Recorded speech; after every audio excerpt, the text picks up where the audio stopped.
Hello, good afternoon, everyone. So today we're going to talk about mathematical induction. So I hope you can still remember the previous lesson, which is all about the series. So today we're going to talk about mathematical induction, and we know that when talking of mathematical induction, we define it as a principle for proving certain mathematical theorems, propositions, or formula. So it is actually a technique that we use in establishing a given mathematical statement for a natural numbers. So this is a direct proof, and it involves several parts. The first one is the case or the base case wherein we prove that the given statement is true for n equals 1, n equals 2, and alike. And also the second one is the inductive step, which includes for n equals k and n equals k plus 1. So let's start. So let's start with the first example. We have 1 plus 4 plus 7 plus up to 3n minus 2 is equal to n over 2 times the quantity of 3n minus 1. So we're going to prove that this part of the equation is equal to this part. All right. So as what I have mentioned a while ago, that when talking about mathematical induction, it involves several parts. So the first part is we are going to show that this equation is true for n is a positive integers. So basically, we're going to have n equals 1 first. All right. So if we're going to count in the left side of the equation, we can see here is that we have 1 plus 4, we have plus 7. So the first number here, or the first term here, is 1. All right. So meaning our first term that we're going to prove that is equal to the right side of the equation is 1. Alright, so we have 1. Since sabi natin, this is equal to this side of the equation, this must be n over 2 times the quantity of 3n minus 1. So we're just going to substitute the value of n, which is 1, to the given equation. So we have here 1 equals 1 over 2, since our n is 1, times the quantity of 3 times 1 minus 1. So if we're going to simplify this, we have 1 half times 3 times 1 is 3 minus 1. We have 1 equals 1 half. The difference of 3 and 1 is 2. And 1 half times 2 is 1.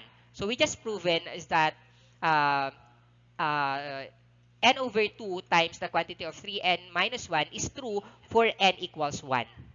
Alright, so let's proceed to the next one, which is n equals 2.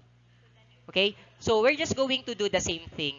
But unlike the first one, you're going to add now the first two terms in the left side of the equation. So the first term is 1, while the second term is 4. So we're just going to add the 2. It will give us the sum of 5. All right, so we have 5 equals n over 2 times 3n minus 1. So we're going to prove that this is true for n equals 2.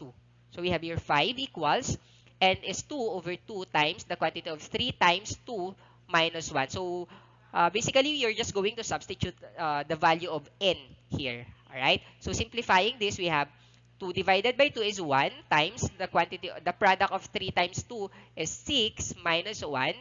So we can say that 5 is equal to 5. Alright. So 5 is equal to 5. So we just proven is that for n equals 2, we can have the two equations as equal. All right. So for n equals 3, so same thing as what we did in the first two values of n. Ngayon po is we are going to have the value of n, which is 3. So you're just going to add the first 3 terms in the left side. So we have 1 plus 4 is 5 plus 7 is 12. Alright, alright. So we have 12.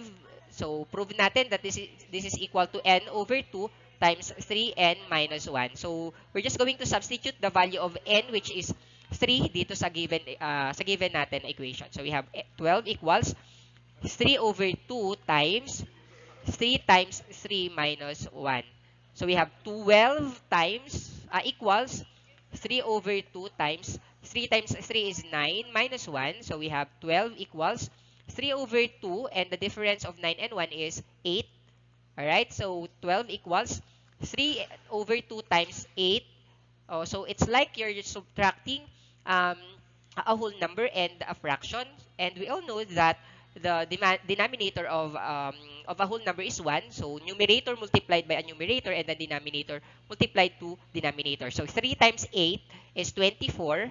And then 2 times 1 is 2. And that will give us the quotient of 12. So we just also proven that if n is equal to 3, they are still equal. And that is how you're going to show, or to use mathematical induction to show that the equation in n is true for all positive integers. So you can continue this one.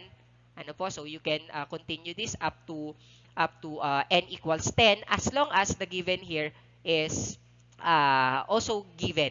Or you can add another terms here, ano, by just um, uh, recalling the previous lesson, which is about the series. So pwede i-add natin dito, since we know that the common difference here is 3, you can have here 10, 13, and so on and so forth. So I hope you learned something from this video, and I hope you can apply this in your activity. So stay tuned for the next video, because you're going to apply the videos in the next activities.